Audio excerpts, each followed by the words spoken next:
Yo, what's goody YTBC? What's good, fight fans, boxing heads around the world? B Marsh with another boxing video.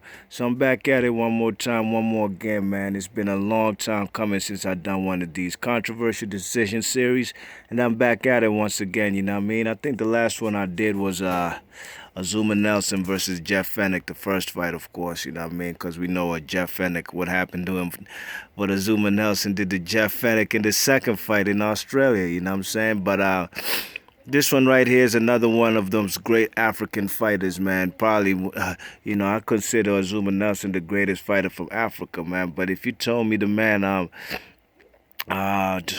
Brian Mitchell from South Africa is also one of the greatest, if not the greatest, definitely the greatest fighter out of South Africa. I couldn't agree. I couldn't disagree at all. You know what I mean? Now let's get into it, man. And we actually do, man, with the boxing librarian and Mr. Duck, man. We have a series that we just started, man. We're 2 videos in, you know what I mean?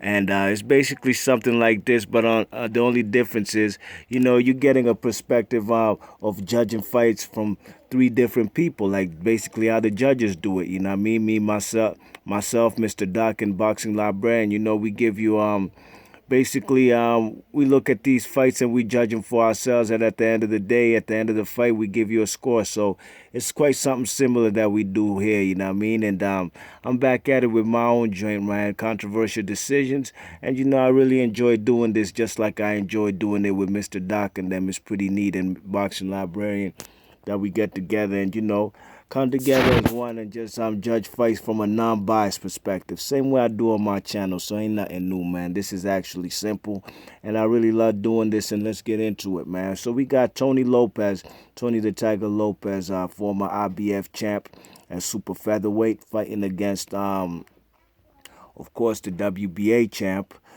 who is Brian Mitchell from South Africa, you know what I mean? And, at the time, Brian Mitchell broke a record with having 13 consecutive title defenses of this super featherweight strap, you know what I mean? I don't know if it's been broken ever since. I'm not quite too sure, but if it is, it's still a record held by Brian Mitchell, you know what I mean? And, Brian Mitchell, like I said, one of the best in his era and one of the best fighters out of Africa, and definitely the best out of South Africa, you know what I mean? What we call them Boers, He's one of those Boers or Afrikaans, you know what I mean? Them type of people who held South African people back with apartheid, you know what I mean? But I ain't looking at it from that perspective because this guy was a true champion, a true road warrior, you know what I mean? This guy only had one fight as a title holder in South Africa, you know what I mean? Because the WBA wouldn't sanction fights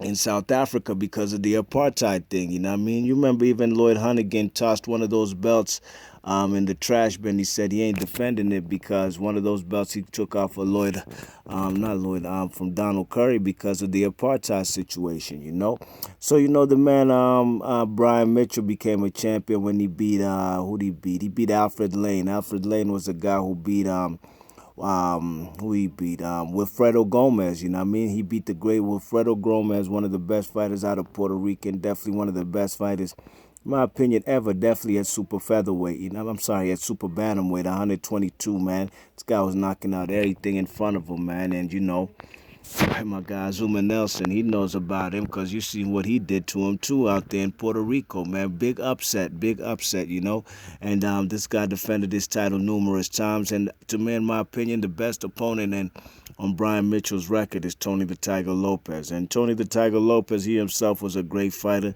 At this particular time, he was two-time IBF champion. He got the belt off of the great from Rocky Lockridge, you know what I mean? He beat Rocky Lockridge for the belt in a Fight of the Year candidate. Nah, not even Fight of the Year. It was definitely the Fight of the Year, I believe, in 1988, So let's get into it, man. This fight was a pretty close decision. Let's get into it, you know what I mean? Round one was a pretty even round in my opinion. Lopez was more aggressive. It was like a chess match, you know what I'm saying? Basically, both guys were throwing the jab, jab city all day, every day, but I gave round one to the man, Tony the Tiger Lopez. And mind you, this fight is in Sacramento in the man's backyard, you know what I mean? So the hometown cooking might be a factor, but you shall find out at the end of this video if you have no clue or anything, or if you don't know anything about this particular fight, you know what I mean? Round two, again, I give it to the man, Tony the Tiger Lopez, he's using that 4-inch reach advantage that he has, setting up the jab, using his jab to set up shots. And even by round two, you could look at those stats right there. There you go, right there. But Tony the Tiger Lopez has the age advantage by 2 years, 5'6", 5'7". The only difference, like I said, is the reach, man. He had the 4-inch reach advantage. You know what I mean? Tony the Tiger Lopez even he swole the man Brian Mitchell's eye. You know what I mean? And in that particular round, he's dropping bombs on the man, and he has great head movement, man. He's actually bobbing and weaving pretty well. You know what I'm saying? Round three, Lopez starts off aggressive, but the man Brian Mitchell, he finishes strong. He's even backing the man the Tiger Lopez up, you know what I mean? He's making him back up. He's giving Brian Mitchell is landing vicious body shots. That's one thing about Brian Mitchell, man. His style was trying to outpoint guys, you know what I mean, and basically have the higher work rate, and he was great at that, you know what I mean. He had great head movement himself too, you know what I mean. But he's backing the man up with body shots and clean right hands. So round three is definitely that's the first round I gave to Brian Mitchell, you know what I mean. Round four, Brian Mitchell, man, he closes the distance now. He's getting closer, he's getting more on the inside. He's throwing right and left hooks, head shots. Headshots are landing, body shots are landing, you know what I'm saying? He's the aggressive fighter, straight right hands, and then he himself is, executing well in the pocket, you know what I mean? And he also had great head movement and the shoulder movement, bobbing and weaving those shots. That was definitely a dominant round from the man Brian Mitchell in round four. You check it, the man Lopez, the man Lopez, his nose starts to bleed too, getting caught with them right hands, you know what I mean? And standing right there in the pocket, throwing shots at the man Brian Mitchell, but he's missing, you know what I mean? You check it, round five, Lopez is the aggressive guy, you know what I'm saying? He even cuts Brian Mitchell's right eye with a mean right hand. Bang! That almost kind of staggered the man. You check it, and now he smells blood. He's trying to go in for the kill. You know what I'm saying? He got total control of round five, inside and outside. It was on Tony Lopez in the fifth round, you know what I'm saying? Round six was a swing round in my opinion, Brian Mitchell I gave it to Brian Mitchell though, both guys were aggressive, you know what I'm saying? And there was a crucial overhand right by the man Brian Mitchell that kind of staggered the man Tony the Tiger Lopez, you know what I mean? Lopez was aggressive, but he was missing many shots, man. Missing many shots because he was winging shots and, basically winding up shots, throwing them from his hips, basically, You could tell he's kind of gassing out, you know what I mean? Because he definitely ain't looking like he did in the first two rounds, you know what I mean? Round seven, I gave it to Brian Mitchell. He had a vicious, beautiful left hook, right cross, straight down the pipe, bobbing and weaving. He was looking like the Matrix in that round seven, you know what I mean? He was definitely quick on the trigger. The man, Tony the Tiger Lopez, looked like he had his hands in his pocket in that round, you know what I mean?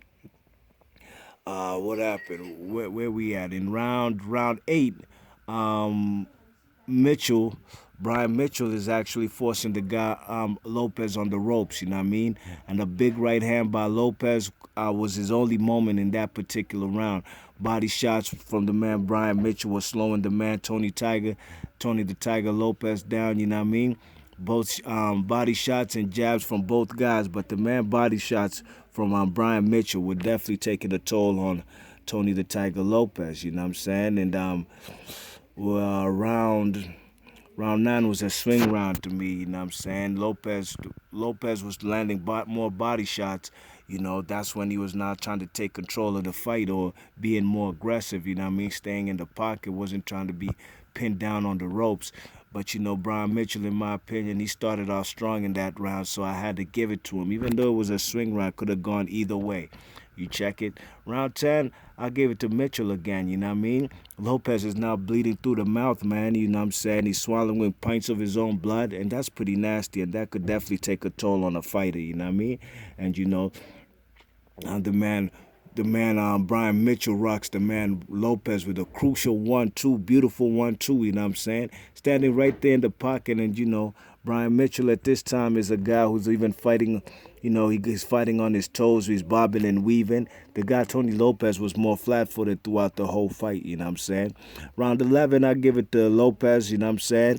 Round 11 and 12, to be honest, I gave it to Lopez. To me, in my opinion, Brian Mitchell felt he coasted and he was winning the rounds.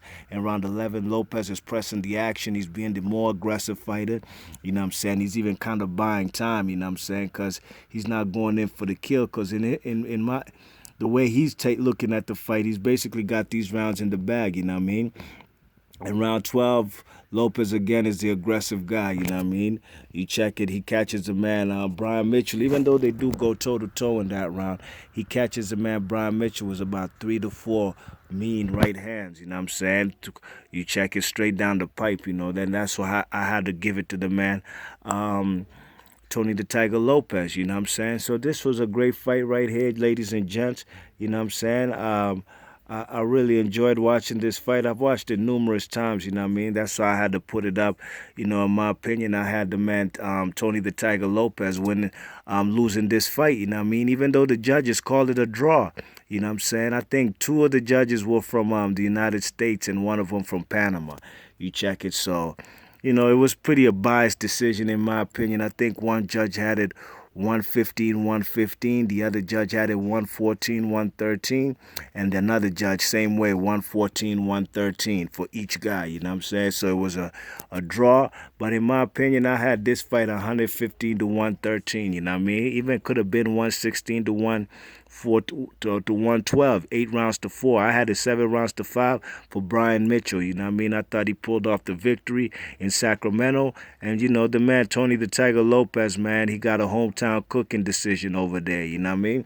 And, even at the end of the commentary, the man wasn't, he wasn't pissed like the man, Brian Mitchell was. Tony the Tiger basically escaped with a decision, you know what I'm saying? He escaped with his belt still on his waist, you know what I mean? That particular night in this unification fight, Brian Mitchell should have had 2 belts coming out of Sacramento, you know what I mean? It was clear cut and dry. Brian Mitchell even thought, he said he won 9 out of 12 rounds, you know what I mean? I don't know if I go that far, you know what I'm saying? But to me, he clearly won this fight, It was a close fight, but clearly he won this fight, you know what I mean? And like I said, this was a great unification fight. And if I'm not mistaken, the man, Tony the Tiger, Brian Mitchell got stripped of that WBA belt because he wanted an immediate rematch with the IBF champ, Tony the Tiger Lopez. And so he got stripped, and for the first time in many years, from like 85, I believe, is when he became a champ. And this particular fight was 1991. Okay, and he got his rematch in 91. So that's a good 6 years right there that the man... Brian Mitchell was a world champion. I mean, so he got stripped for the first time. He's not a champion anymore, but he got in the ring with Tony the Tiger Lopez in a rematch, and he beat him convincingly, you know what I'm saying? I can't quite remember where that fight was. Might have been in Sacramento again, you know what I mean? But he beat him convincingly, and he took that WBA strap off of him, and he became a world champion once again. Then he retired. Then he retired from like 91, if I'm not mistaken, came back in like 94 and fought 2 fights in South Africa and called it quits again, you know what I mean? So this guy, like I said, man, he's one of the greatest fighters out of Africa. He has only 1 loss on his record and maybe like 3 draws, and that 1 loss he avenged that loss to a guy named Moraki from South Africa, who he beat. He actually killed the man, in the 4th time. They fought 4 times, you know what I mean? And he actually killed that guy in the 4th time they fought, you know what I mean? It was pretty devastating, but the man, this is boxing. Sometimes these things happen, you know what I mean? So let me know in the comment section if you guys seen this fight, and if you've ever scored it for yourselves. Let me know how you guys have it. I had it 7-5 for the man, Brian Mitchell, great fighter out of Africa. Like I said, man, I said, damn shame we ain't get to see him fight against Azuma Nelson, or even fellas like Julio Cesar Chavez, you know what I mean? These are fights, or even Jeff Fennick, these were major players at that particular time at 130 pounds, you know what I mean?